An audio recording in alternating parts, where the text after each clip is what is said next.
Hello, IML students. How are you doing today? Today we're about to learn about what Forex is. I hope you're ready. Get your papers and your pens and let's get ready to take some good notes, starting now. Before we get started, here's a little bit about myself. My name is Adeze Duncan, representing imarketslive. Some of you may know me from Forex 101 on IML TV. Also, I was an educator for 10 years, and now I'm here educating you on the facts and methods of Forex. In order to get started on this journey, you need to remember one thing and one thing only. I am a student, always. This is very important for you to remember and to remind yourself of often. You will hear me use this phrase frequently as a reminder that you are a student that is learning a skill that will pay you for the rest of your life. Make sure that you take your time and learn what you need to learn. Pace yourself. Do not compare yourself to anyone else's progress. Always keep a winning mind frame and you will do very well in this industry. Upon finishing this video, you should have a very good understanding of the following questions. Read through them quietly to yourself. As you are taking notes, make sure to pause this video in order to answer these questions. Did you know that you've already participated in the Forex market?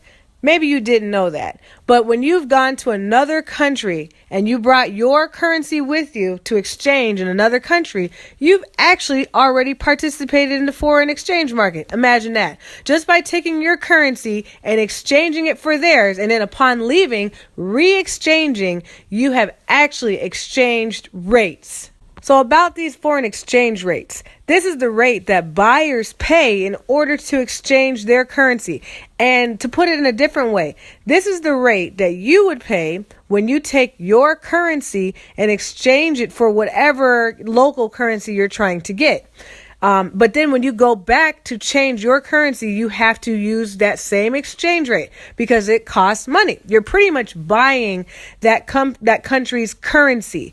And depending on the supply and demand for that currency at that particular time, it can change the rates. For instance, as we talked about with the market participants, if a certain currency is high on the demand list, and that means a lot of different participants are trying to get this foreign currency. If a lot of people are trying to get that, that means that currency is high in demand. So what do you expect the exchange rates to be? They're going to be much higher. Okay, so then that means if you're going to that country, your rate is going to be higher that you would have to pay out of your pocket. Now, if you go to a country whose exchange rate or whose whose currency is not that high at that time, it's not a very high demand on it, then you're not going to pay as much for the exchange rate. And that's how that works. Now, this is why you should have by now seen major market participants. If you have not seen this, I strongly suggest that you stop. Don't even go any further in this video. Go back and watch the major market participants. It is eye-opening. It will help you understand who you're up against and how this can influence your trading. So to jog your memory about the supply and demand. Supply and demand is basically when you have a high demand in something, you can command a higher rate. When you have a low demand in something, then you can only command so much of a rate. So this goes back to the exchange rates. When a currency's rate, when there's a lot of demand on that currency, back to the market participants, when they are buying it up at a high rate, then you have a high demand and then a very low supply, which means you can command a very higher rate. When you have countries that are more emerging and they don't have as much of a demand on them, then you tend to have a much lower exchange rate. So that's why when you go from one country to another and you're coming with a very high demand currency to a country with a low demand currency, that's why you have more buying power in that country. So on this screen right here, you have a look at live currency exchange rates. So if you're looking right now, you should be seeing them flicker. Some of them are changing, going back and forth.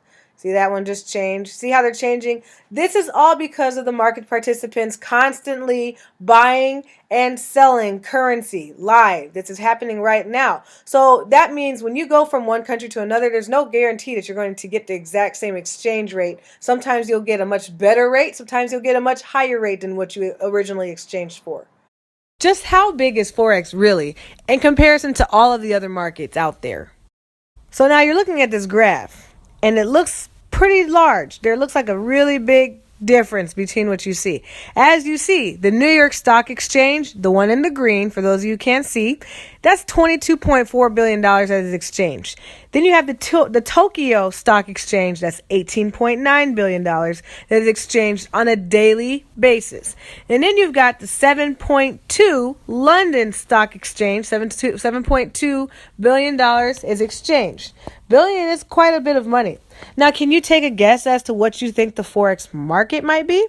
How about Forex is a whopping $5.3 trillion per day exchanging industry, okay? Well, that's a pretty big number. You should be very excited about that. Why is that? Because as long as those numbers continue to move back and forth, there's always potential for you to make money. All this talking about money being exchanged on a per daily basis makes you probably wonder, well, how do you actually profit in this Forex monster market? Let's put this in context that most people understand. Forex is just like real estate, where you buy a property and then you hold it for a little while and then you turn around and sell it and then you make a profit. It's the same thing in Forex, except it's a much faster process. You buy into a certain currency, such as the euro, you hold on to it for a little while, and then you turn around and you sell it for a different pair, such as the USD. As a result, you make money if your euro's exchange rate went up while you held it. And depending on how much you bought at that time is going to determine how much you get paid off of that one purchase. So it's a lot like house flipping. And just to clarify, in case you don't know, when I say house flipping, I am referring to buying a house, holding it, and then turning around and selling it for a profit. Now you know what Forex is and how you can profit. Now, here's the thing. Until you learn the skills and the psychology of trading, you will be gambling. If you decide to jump into this market and you think that you know what you're doing, you have no skill, no technique, and you don't even realize or care two thoughts about psychology, I just need to implore and inform you that you are gambling and you are not using proper skill or proper risk management. So please let us teach you how to trade with confidence and not the false confidence that you got in the market. You had a couple good trades and now you think you're all that. No, I'm talking about the kind of confidence that is backed up by skill, backed up by data, backed up by real official confidence. Learn this skill, guys, and get that money. Hey guys, thank you so much for watching. For a chance to have more of an interactive experience where you can talk with me and I can talk with you, please visit me on IML TV. I am your Forex 101 trainer, Adeze Duncan. See you in the next video. By now, you should have a good understanding of the following questions. Read them quietly to yourself, answer them, and when you are finished, go on to the next video in Forex Foundation 1 series.